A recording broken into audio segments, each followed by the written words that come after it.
mendengarkan penyajian materi oleh Yang Mulia Bante Joti Dhammo Mahathera. Untuk itu saya bacakan CV beliau. Atau kita undang Bantenya dulu ya, biar Bantenya di atas ya. Kepada Bante Joti, kami persilakan Bante.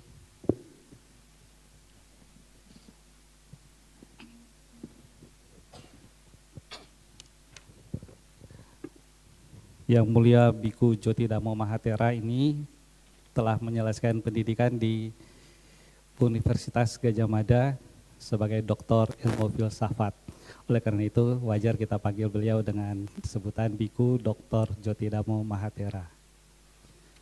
Bante lahir di Kota Tegal pada tanggal 24 Agustus 1955. Jadi baru merayakan ulang tahun 3 hari yang lalu.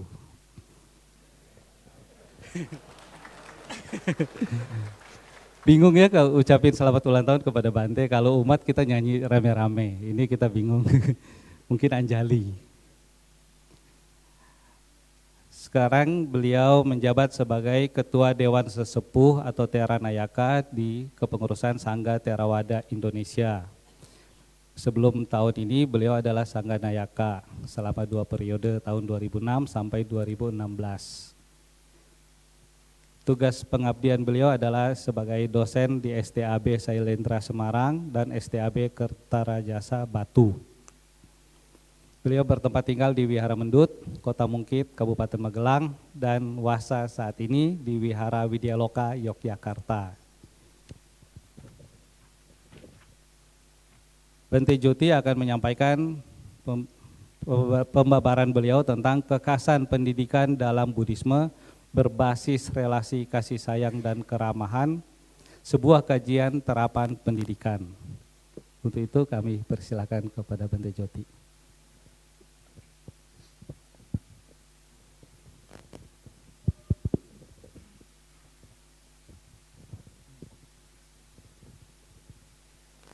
Ya,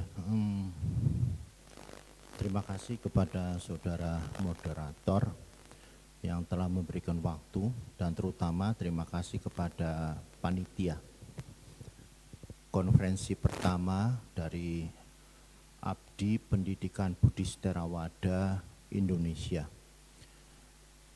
Para Biku Sangga yang saya hormati, demikian juga Bapak Parwadi selaku Kasubdit Kelembagaan Direktorat Jenderal Bimas Buddha Kementerian Agama Republik Indonesia, para Romo Pandita, ada ibu-ibu dari Wandani, juga Atasilani, dan saudara-saudari peserta dari konferensi pertama Adisti ini. Saudara-saudara, saya pertama kali mendapatkan tugas ini dari Bante Titayanyo. Bante Titayanyo ketemu saya di Mendut, lalu menyampaikan agar saya menuangkan pemikiran-pemikiran Buddhis tentang pendidikan. Dan kemudian Pak Dr. Ali memberi kesempatan pada saya, silakan Bante nanti bicara di konferensi pertama Adisti. Nah, seingat saya itu sejak bulan Mei sudah menyampaikan itu, dan kemudian ya saya berusaha membuat makalah yang akan saya sampaikan dalam konferensi ini. Maksud saya dengan makalah ini tentu Bapak Ibu Saudara semua bisa mengikuti apa yang saya sampaikan dan membawa catatan. Ya, kalau saya hanya menyampaikan slide, mungkin tidak ada catatan, tapi dengan makalah ini Bapak Ibu semua bisa membawa catatan pulang ke rumah. Saudara-saudara sekalian, jadi makalah yang saya susun ini sesuai dengan permintaan dari panitia. Saya diminta untuk menjelaskan kekhasan pendidikan dalam Buddhisme. Setelah saya lihat-lihat dari beberapa literatur yang saya baca dan juga dari penelitian tentang pendidikan, ya, khususnya dalam pendidikan Buddhis, maka saya melihat di situ kalau yang namanya pendidikan Buddhis, pendidikan dalam Buddhisme ini, ya, mempunyai basic, mempunyai dasar. Dasarnya itu adalah relasi kasih sayang dan keramahan.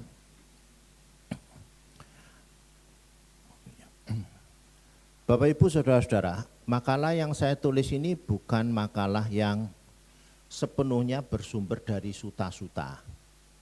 Saya pikir saya tidak akan menjelaskan, ya, pendidikan dalam Buddhisme ini yang berbasic suta, khotbah-khotbah Sang Buddha. Ya, kalau khotbah-khotbah Sang Buddha, saya pikir itu masih berupa sebagai satu teori, berupa konsep.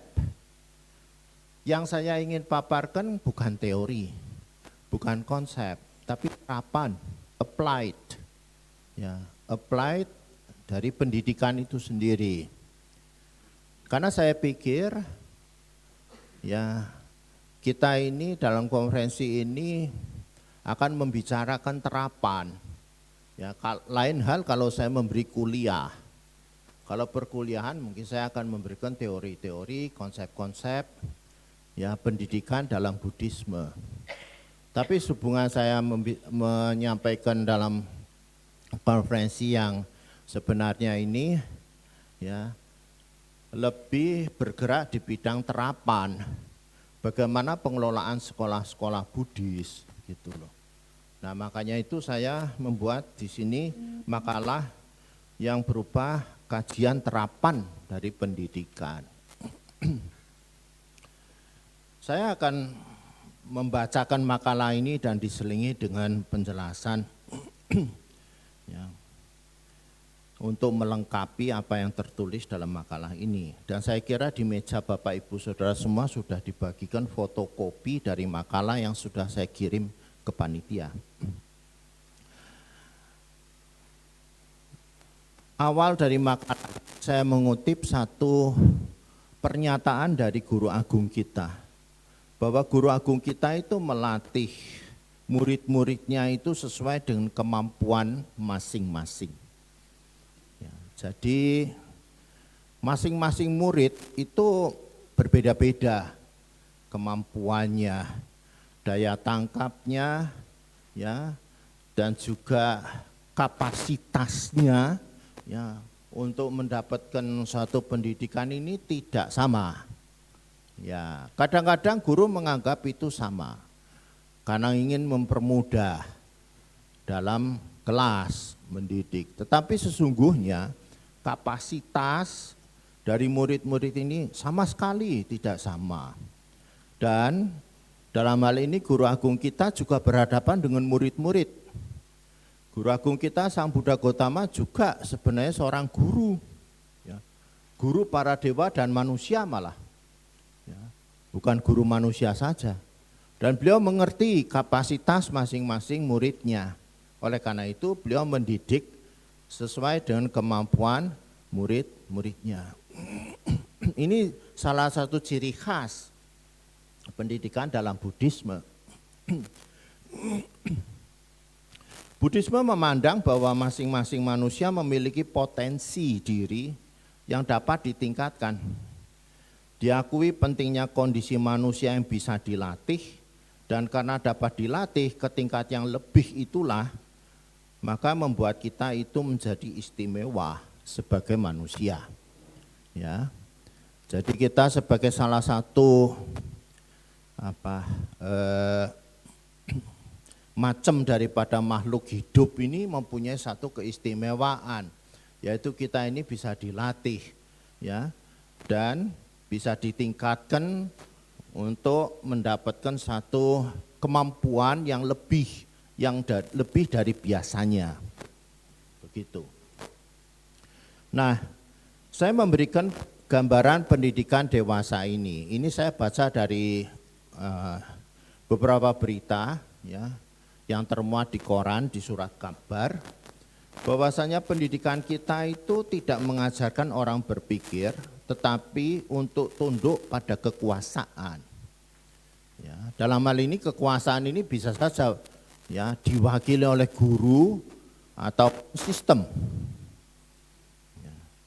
Ketika ujian sekolah, misalnya anak-anak diberi soal dengan pilihan ganda.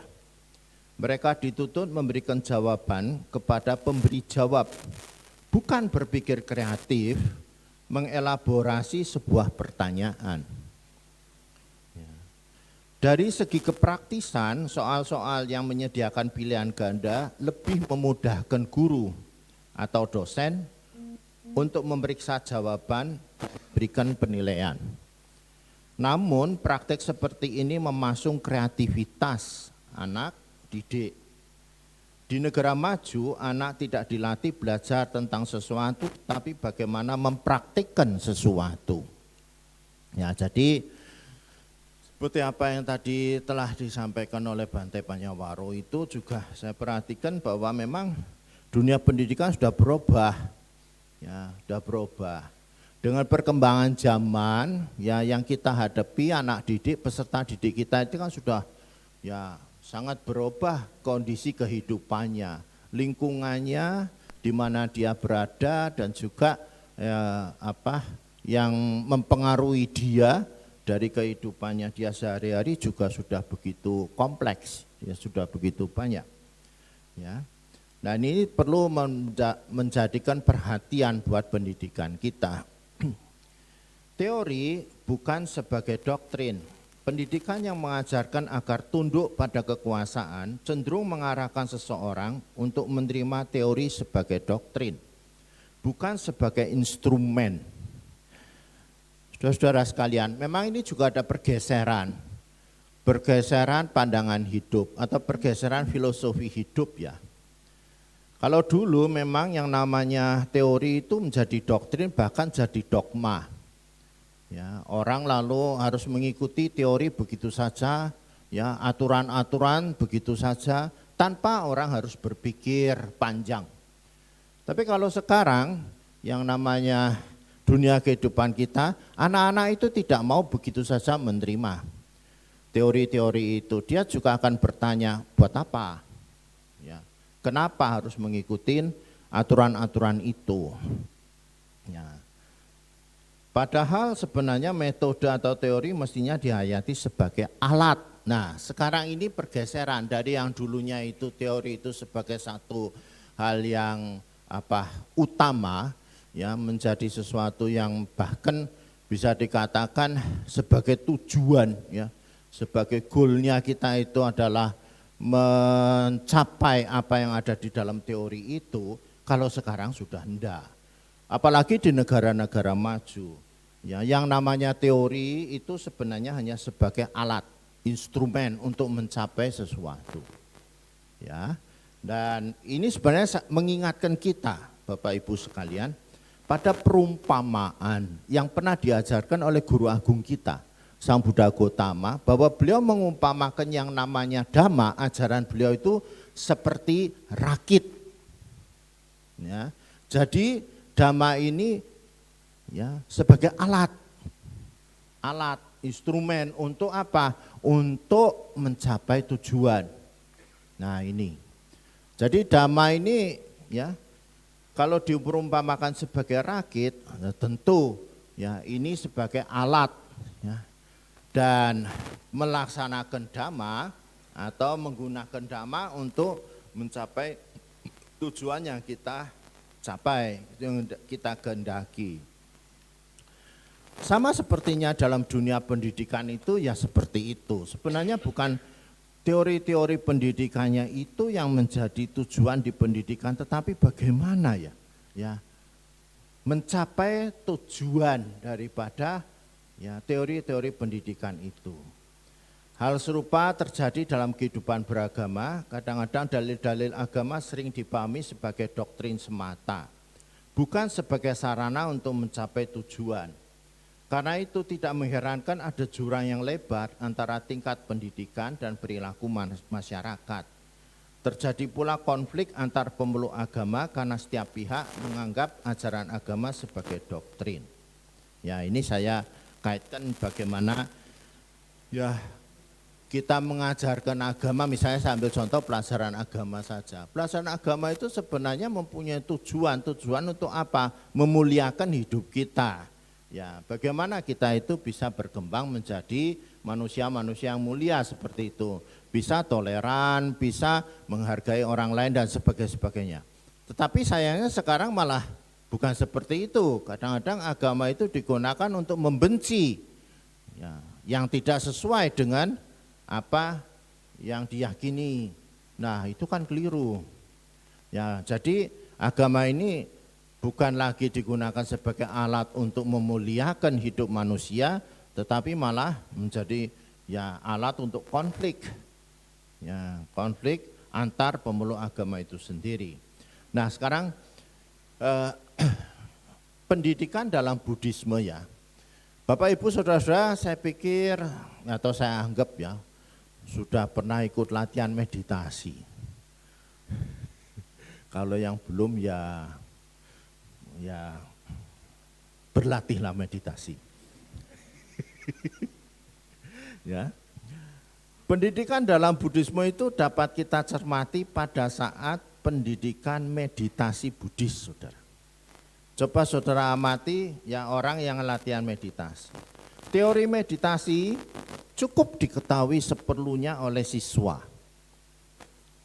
Jauh lebih penting apa? Prakteknya. Prakteknya meditasi itu jauh lebih penting daripada teorinya. Ya. Prakteknya itu ya, yang akan membuat seorang meditasi itu berhasil. Jadi kalau mengetahui teori yang banyak mengenai meditasi, satu buku mungkin apal sedemikian rupa meditasi, ada 40 objek samatha bhavana, vipassana ada 4 objeknya, hafal, suta-sutanya hafal. Kalau tidak dilakukan juga tidak akan bisa mencapai ya apa yang namanya tujuannya orang meditasi. Jadi kalau saya perhatikan pendidikan Buddhis itulah mirip pendidikan orang meditasi toh sebenarnya. Guru itu ngajar teori seperlunya saja. Justru kalau dikasih teori macam-macam, muridnya bingung. Tidak mau meditasi nanti malah. Meditasinya malah mikirkan teori yang macam-macam, enggak bisa tenang malah. Ya. Teorinya seperlunya saja, yang memang digunakan untuk praktek meditasi. Lebih jauh meditasinya saja, kemudian bimbingan dari guru. Jadi orang berhasil dalam meditasi itu sebenarnya bisa dikatakan ya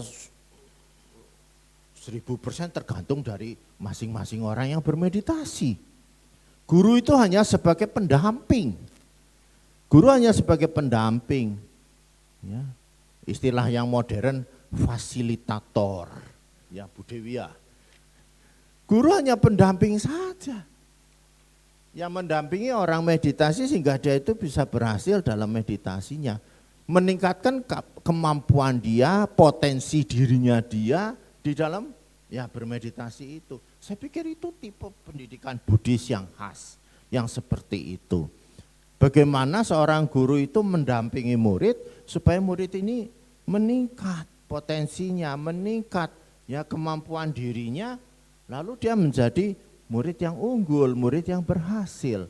Saya seperti itu, miriplah seperti orang meditasi. Saya lebih mudah menggambarkan itu karena Bapak Ibu semua ya kalau berlatih meditasi tentu tahu, oh iya ya memang begitu kalau orang meditasi. Ya, enggak ada orang yang meditasi itu yang dikasih teori, suruh ngapalkan teori, kemudian lalu dia bisa mencapai ketenangan batin, lalu jana-jana apa ya bisa. Jana itulah pencapaian, bukan dari teori-teori seperti itu. Itu persis saya perhatikan. Jadi kalau ibu-ibu sudah pernah berlatih meditasi, ya itulah kita kalau mendidik anak itu kira-kira ya seperti itu sebenarnya sih ya. Kalau bisa mendidik seperti itu sistem pendidikannya memang khas Buddhis. Ya. Itu yang cara pendidikan yang khas Budi sebenarnya itu nanti yang saya akan sampaikan. Ya. Dengan demikian istilah pendidikan itu berarti tindakan. Pendidikan itu sendiri tindakan, bukan studi. Ya meskipun studi sering disebutkan dalam istilah bahasa Indonesianya belajar ya. Studi hanyalah permulaan dari pendidikan. Studi berarti untuk mengetahui bagaimana memahami, untuk mampu melakukan berbagai hal, untuk mempraktekkan sampai ada hasilnya, itu studinya ya. Tetapi ya hanya dengan demikian kita tidak dapat menamainya sebagai pendidikan, karena pendidikan itu tidak berarti hanya dengan mempelajari berbagai mata pelajaran. Ya. Tapi yang jauh lebih penting pendidikan itu adalah tindakan. Ya. Pendidikan itu adalah melakukan. Ya kayak orang meditasi itu ya udah yang berlatih, ayo berlatihlah. Guru hanya membimbing. Kalau ada kesulitan, tanya pada guru, guru akan memberitahu, arahkan lagi sampai muridnya berhasil. Kan seperti itu toh. Nah, lalu saya sampaikan di sini juga meditasi. Saya ambil dari perenungan saya mengenai sistem meditasi itu. Pendidikan itu bukan hanya di sekolah. Kalau orang mau berhasil dalam meditasinya, meditasi itu kan bukan cuma di wihara. Kalau meditasi hanya di wihara lah, terus di rumah, terus sembrono semaunya sendiri, apa ya bisa batinnya tenang? Apa ya bisa dia itu mencapai kemajuan batin? Sama halnya dengan belajar meditasi Buddhis. Banyak kursus ataupun pelatihan meditasi diselenggarakan, tapi siapapun yang belajar meditasi itu tidak dapat hanya mengikuti kursus, meskipun sudah berulang kali.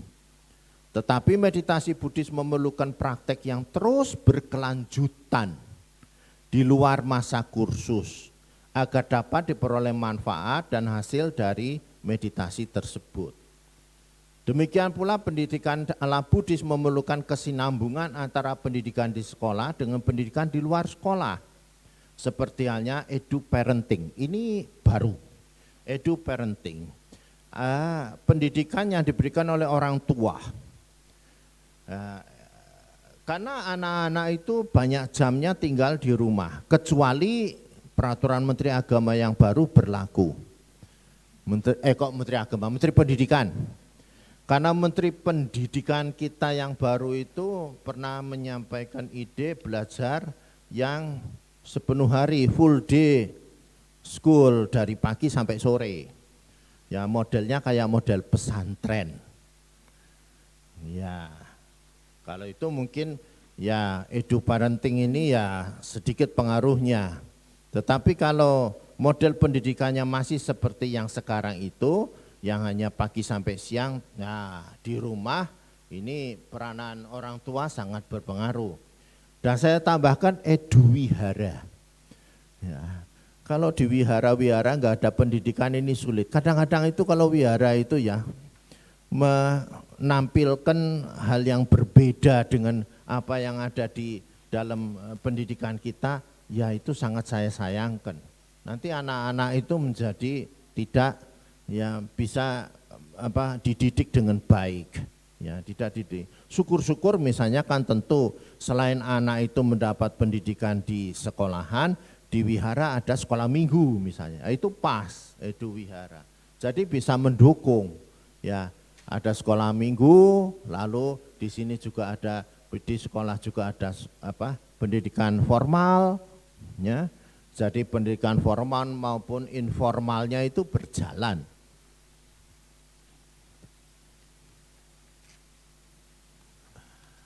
Bapak Ibu saudara-saudara, saya membaca satu buku, ya. Bukunya itu judulnya itu ada di referensi yang saya tuliskan ya. Belajar dari monyet, Learning from Monkeys at the Monkey Training College yang berada di Surat Thani, Thailand. Ya, ahli bahasa Washington P. editor Yovita Hardiwati. Ya, sebenarnya buku ini Learning from monkeys ini adalah hasil dari riset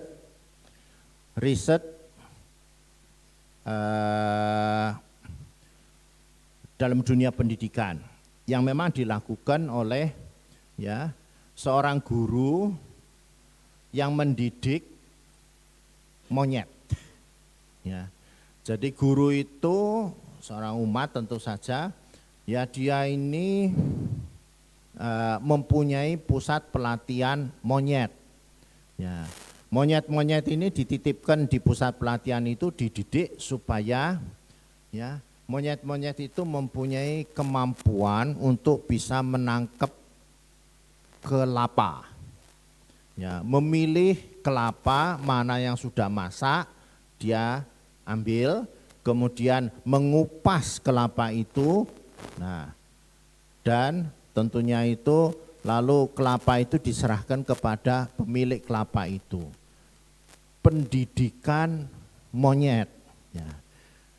Buku ini menarik, saya ambil, saya cuplik di sini karena saya pikir ya di sini yang mendidik ini adalah seorang guru Buddhis ya, namanya Krusompon. Dan Krusompon ini murid dari Bante Buddhadasa yang sudah meninggal dunia, tapi seringkali beliau itu berkunjung ke Bante Buddhadasa dan mendapatkan arahan dhamma dari beliau, dari Bante Buddhadasa, bagaimana mendidik, bagaimana cara mendidik monyet-monyet itu. Ya. Kenapa yang dipakai monyet Bante? Yaitu memang pusat pelatihan monyet. Lah monyet itu sama manusia, yo mirip-mirip titik lah gitu. Biasanya juga dalam dunia kesehatan itu monyet juga dijadikan percobaan-percobaan juga untuk ya obat dan lain-lainnya, karena monyet itu juga ada kemiripannya dengan manusia. Dan memang binatang yang dekat sekali dengan manusia itu kemiripannya ya bagaimana sifatnya dan lain itu ya monyet itu. Ya. Nah, penulis buku itu namanya Rung Kaudang. Rung Kaudang ini mengunjungi dan mempelajari Akademi Pelatihan Monyet Suratani, Thailand. Ia menyaksikan suatu pertunjukan pendidikan yang nyata. Itu adalah suatu pertunjukan di mana pelakunya adalah monyet-monyet dengan gurunya yang bernama Krusompon. Dengan mengamati cara belajar Krusompon, kita melihat bahwa belajar dan mengajar tidaklah berarti menghafalkan. Ya, sebagaimana biasanya berlaku di sekolah-sekolah kita sekarang ini. Malah sebaliknya, itu adalah proses pengembangan potensi peserta didik. Jadi potensi kemampuan peserta didik itulah yang dikembangkan, ya, ditingkatkan. Dari membaca buku ini, beberapa butir penting yang perlu dicermati dalam proses pendidikan, ya, saya tuliskan di sini. Yang pertama itu adalah persiapan untuk kesiapsiagaan. Maksudnya di sini adalah sebelum memulai pelajaran yang sebenarnya, penting ditekankan kesiapsiagaan belajar yang meliputi kesehatan, makanan, keadaan mental siswa. Ya. Jika tidak dipersiapkan secara potensi, jika tidak dipersiapkan, maka potensi belajar mereka akan berkurang. Di sekolah-sekolah harus berupaya untuk menjamin bahwa semua siswa berada dalam keadaan sehat. Ya. Bagi siswa-siswa yang lamban belajarnya, ada kemungkinan besar terganggunya kesiapsiagaan belajar itu. Peserta didik harus mengonsumsi makanan pagi dan siang hari. Ini sudah dicanangkan oleh pemerintah sebenarnya. Tahu-tahu konversi perpindahan agama. Tidak bisa dihindarkan lagi kalau dia sekolah di sekolah yang bukan Buddhis. Ya. Selanjutnya saya tuliskan, umat Buddha menerima jasa kebajikan dalam hal memperoleh pendidikan formal hingga lulus sekolah dari wihara ataupun lembaga keagamaannya sendiri. Ya. Sebenarnya ya itu, ya. Kalau dia mendapatkan jasa kebajikan, ya, bersekolah dari wihara ataupun dari lembaganya sendiri kan dia merasa bangga. Ya, dia merasa bangga, anak-anaknya akan merasa bangga. Tapi kalau dia mendapatkan pendidikan dari lembaga agama lain, kan ya bagaimana? Ya, bagaimana bisa dia kebanggaannya terhadap agama kita? Ya. Melalui pendidikan formal itu pula kita dapat menanamkan ajaran-ajaran Buddha secara lebih terstruktur, terarah sesuai kurikulum ya pendidikan agama Buddha pada peserta didik. Begitu. 3 saran itu ya ini saya sampaikan pada panitia, ya nanti diolah untuk dijadikan sebagai ya mungkin ya, masukan lah ya untuk konferensi ini supaya ya ada kemajuan ya dari pendidikan ya umat Buddha di Indonesia ini, khususnya umat Buddha Theravada. Saya kira itu yang ingin saya sampaikan.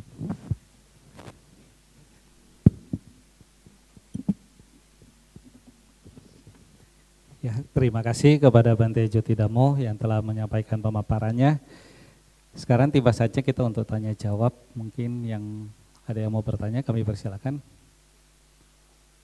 Ada 1, 2, 3. Kita mulai yang pertama dulu yang angkat tangannya. Silakan. Tolong sebutkan nama sama dari perwakilan mana.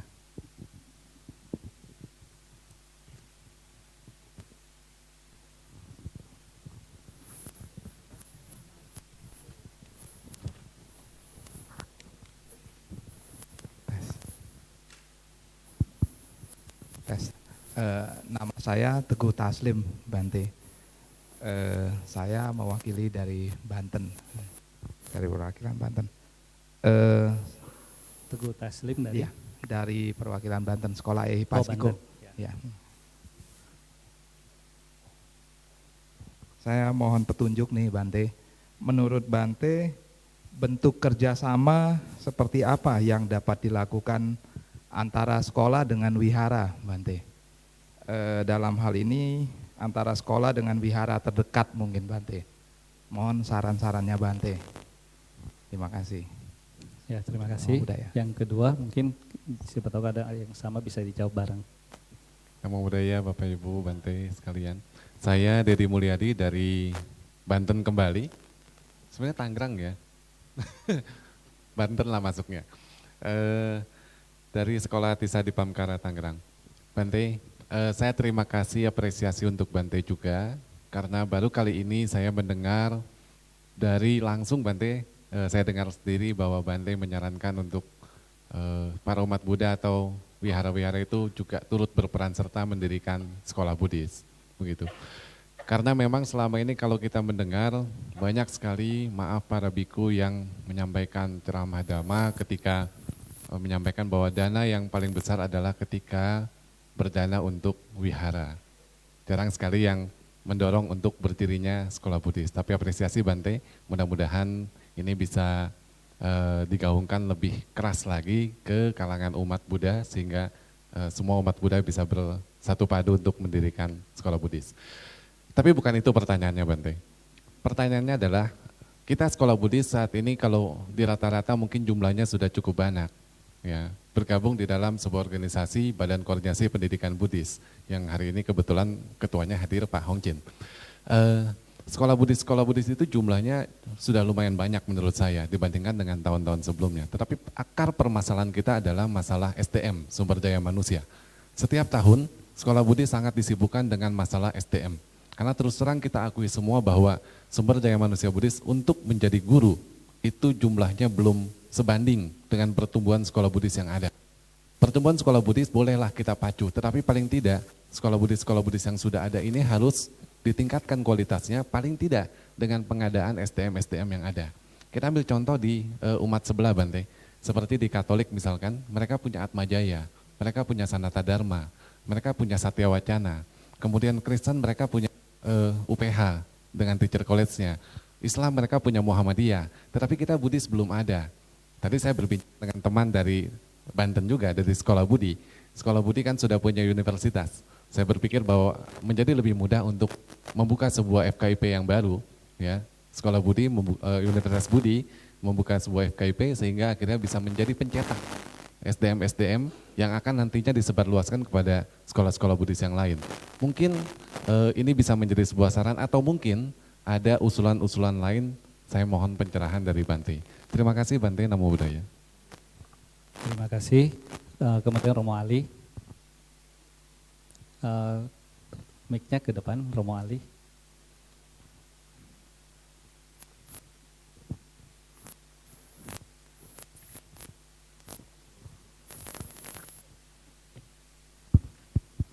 Terima kasih, Namo Buddhaya Bante. Bante, saya sedikit mau bertanya tentang ini pendidikan yang berbasis kasih sayang itu. Bagaimana kaitannya dengan budi pekerti?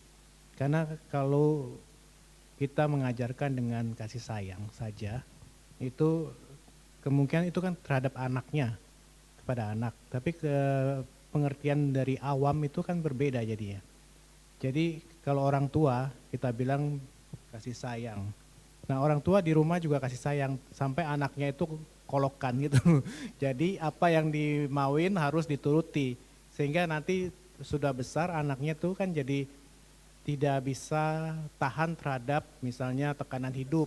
Sehingga banyak sekali yang anaknya pintar-pintar sekali, jenius. Tahu-tahu turun dari atas, lantai atas langsung turun ke bawah gitu, terjun. Nah itu jadi itu yang kita yang tidak mau di umat Buddhis itu bisa terjadi begitu. Apakah ini perlu kasih sayang itu berdampingan dengan pendidikan budi pekerti atau gimana kaitannya itu? Terima kasih Bante. Terima kasih. Kami persilakan kepada Bante untuk menjawab Bante.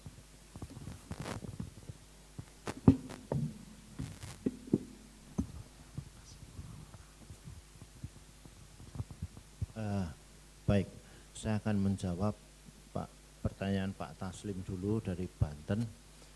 Bentuk kerjasama antara sekolah dengan wihara. Yang paling ideal itu yayasan pengelola wihara itu yang menyelenggarakan sekolahan. Jadi yayasan yang mengelola wihara itu sekaligus mendirikan sekolah. Itu yang paling ideal. Ya, sehingga kalau bisa bernaung dalam satu yayasan itu mudah pengelolaannya. Ya, bisa alasannya itu bisa lebih mudah mengelolanya karena satu yayasan. Ya. Tapi kalau tidak bisa memang jadi yayasannya sendiri-sendiri. Yayasan wihara sendiri, yayasan sekolah sendiri. Nah, ini yang seringkali membuat ya, wihara itu tidak peduli sama sekolahan. Ya. Padahal ini nanti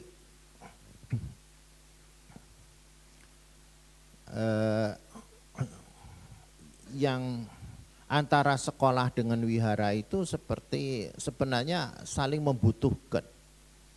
Antara sekolah dengan wihara ini saling membutuhkan. Karena ya di satu sisi itu nanti sekolah ini bisa tempat merupakan anak-anak yang datang ke wihara belajar. Di samping itu ya anak-anak sekolah ini juga bisa melakukan kegiatan di wihara. Kalau wihara butuh kegiatan bisa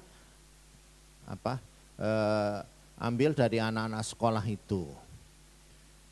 Dan seperti tadi yang saya sudah tulis, sebenarnya anak-anak yang bersekolah ini adalah anak-anak yang nantinya bisa mengisi wihara itu. Ya, karena kalau dia sekolahnya di sekolahan yang non Buddhis, agak sulit dia disuruh datang ke wihara. Ya, sekolah-sekolah non Buddhis.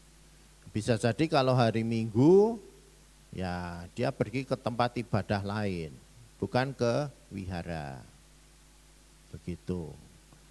Dan memang kalau dilihat ya karena dia belajar di sekolahan yang non Buddhis, ya enggak salah kalau logika kita ya. Saya pikir juga kalau logika kita, lah wong dia memang dibiayai sekolah di sana. Apa dikira dirikan sekolah itu murah? Apa dikira dirikan sekolah itu mudah? Kita sendiri kan bikin sekolah Narada itu kan enggak gampang-gampang amat toh ya. Samalah seperti kasusnya kan di sekolah-sekolah yang non Buddhis juga sama. Ya dia juga tidak gampang-gampang amat bikin sekolahan. Makanya kalau anak-anaknya sekolah di sana dapat pelajaran baik, kemudian disuruh ke wihara, kayaknya saya juga mikir, di mana kata new kata weddingnya?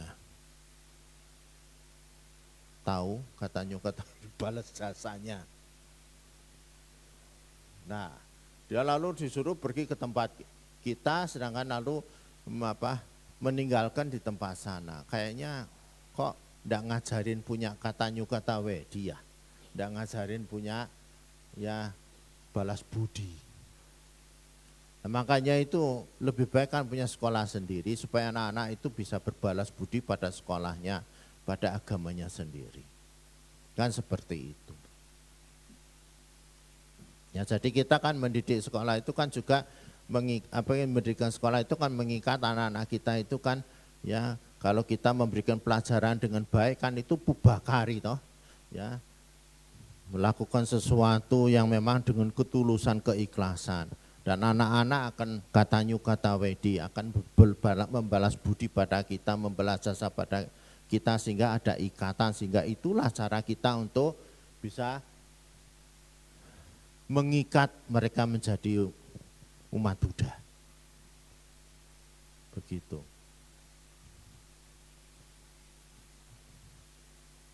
Ya.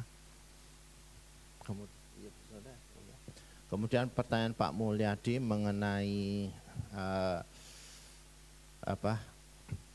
nah ini. Ya balik lagi memang kita itu perlu menyadarkan pengelola-pengelola wihara.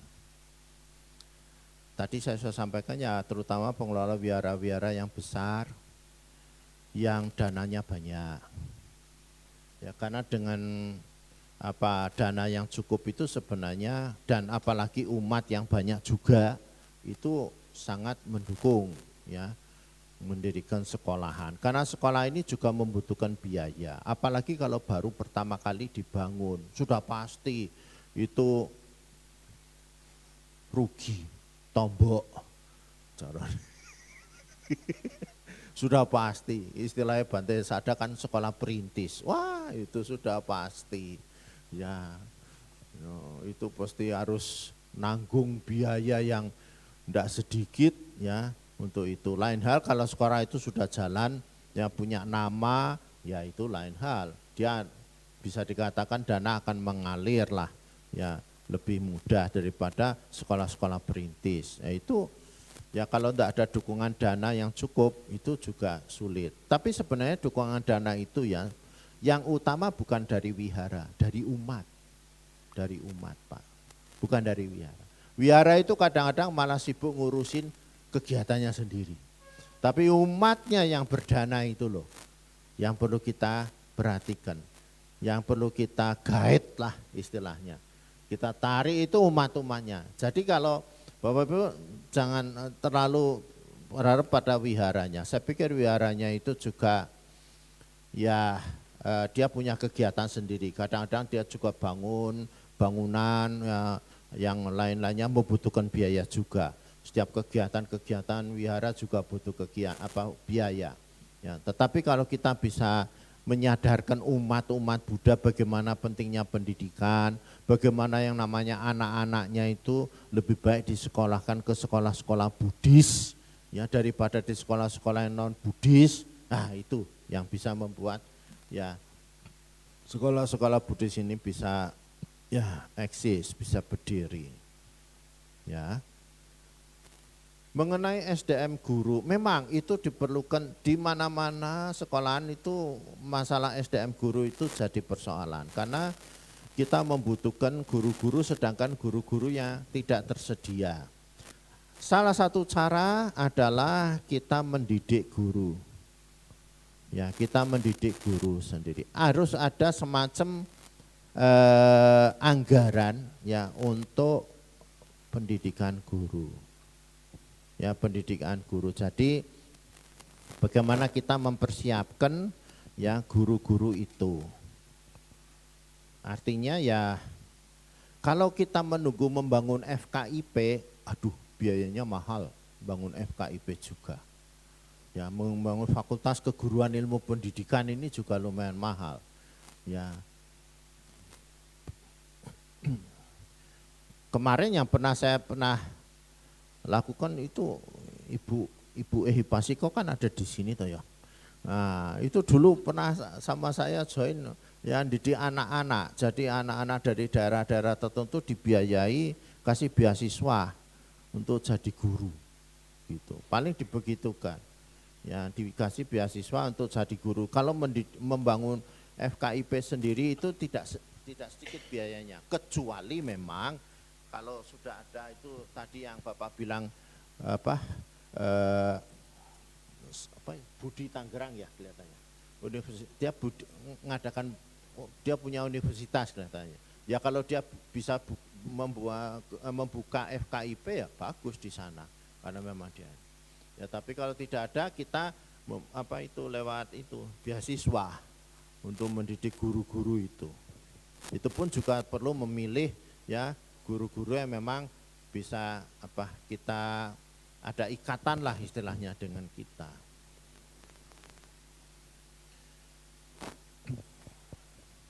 Nanti ini perlu kita bicarakan lagi kok. Masalah guru ini bagaimana baiknya. Ya, sebenarnya saya ingin juga sampaikan di sini. STAB kita itu punya lulusan-lulusan guru. Ya. Lalu bagaimana? Ya ini sih pemikiran juga. Memang di dalam kurikulumnya di STAB itu dia pendidikan guru pendidikan guru sekolah pendidikan, sarjana pendidikan Buddha gitu. Yang saya amati di STAB itu sebenarnya kurikulumnya sudah separuh ilmu agama dan separuh ilmu pendidikan. Jadi ilmu pendidikannya sudah banyak di sana. Ya, sehingga itu kalau memang itu mau dipakai lulusan-lulusan STAB ini juga ya, nanti dibicarakan lagi kalau di dalam ADISTI. Bagaimana misalnya di ADISTI itu mengharapkan lulusan STAB yang seperti apa? Yaitu mungkin juga jadi bahasan yang bisa mengatasi ini kekurangan SDM guru. Ya. Sebenarnya STAB juga memerlukan masukan dari ADISTI. Yang seperti apa yang diharapkan? Yang guru-guru yang seperti apa yang diharapkan? Supaya STAB juga bisa mempersiapkan ya. Saya kira ini terobosan dulu untuk mengatasi SDM guru ini. Kemudian Romo Ali itu mengenai kasih sayang ini sebenarnya pelajaran kasih sayang bukan cuma pelajaran di Budi Pekerti Romo. Ya, saya pikir itu pelajaran yang namanya kasih sayang bisa dimasukkan dalam setiap pelajaran, termasuk bahasa Indonesia misalnya, bahasa Inggris misalnya, ya, dengan materi-materi yang ada kaitannya dengan kasih sayang. Dan kasih sayang itu jangan lalu diarahkan pada kecengengan itu atau kemanjaan itu, enggak, bukan begitu. Supaya kasih sayang itu ya diarahkan pada care, perhatian, ya, kemudian juga kepedulian, searah itu saja, ya, kepedulian, perhatian, terus bagaimana membantu orang-orang yang menderita semacam itu. Ya itu bisa masuk dalam pelajaran bahasa Indonesia juga bisa, kalimat-kalimat diarahkan ke sana, bahasa Inggris pun bisa misalnya, ya dalam pelajaran-pelajaran yang lain juga seperti biologi barangnya juga bisa juga ya ke sana. Jadi memasukkan nilai-nilai kasih sayang itu. Ya, terima kasih. Ya, terima kasih. Pembahasannya banyak. Ya, terima kasih Bapak Ibu. Tadi kita sudah membahas tentang pemaparan Bante Joti, kekhasan pendidikan Buddhisme berbasis relasi kasih sayang dan keramahan. Ya, tadi beliau telah menyampaikan bahwa dalam pendidikan Buddhis kita perlu memperhatikan persiapan, penyampaian dengan kasih sayang, pengajaran perseorangan, menempatkan siswa di pusat pembelajaran, belajar menitik beratkan pada melakukan, kualitas dan standar pendidikan perlu diperhatikan, kemudian pengetahuan dan keahlian itu harus lebih penting daripada diploma, dan kita harus fokus pada tujuan membangun sekolah. Yaitu yang disampaikan Bante Joti, dan juga beliau bersama Sangganayaka kita tadi telah menganjurkan agar sekolah wihara-wihara mulai memikirkan membangun sekolah. Dan tadi pertanyaan kesulitan guru, setahu saya kalau nggak salah di STI ada bantuan beasiswa ya Bante, kalau ada yang mau belajar. Jadi kalau Bapak Ibu punya teman-teman atau tahu ada yang berminat mau jadi guru, silahkan ajukan kepada Sangga. Tapi harus jadi guru, jangan nanti udah sekolah di kota, tahu-tahu kerja di tempat lain, nggak mengabdi sebagai guru.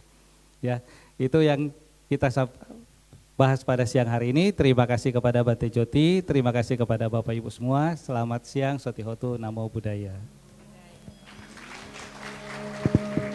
Penyerahan plakat dan sertifikat oleh Romo Bodhisidarta. Kami persilakan.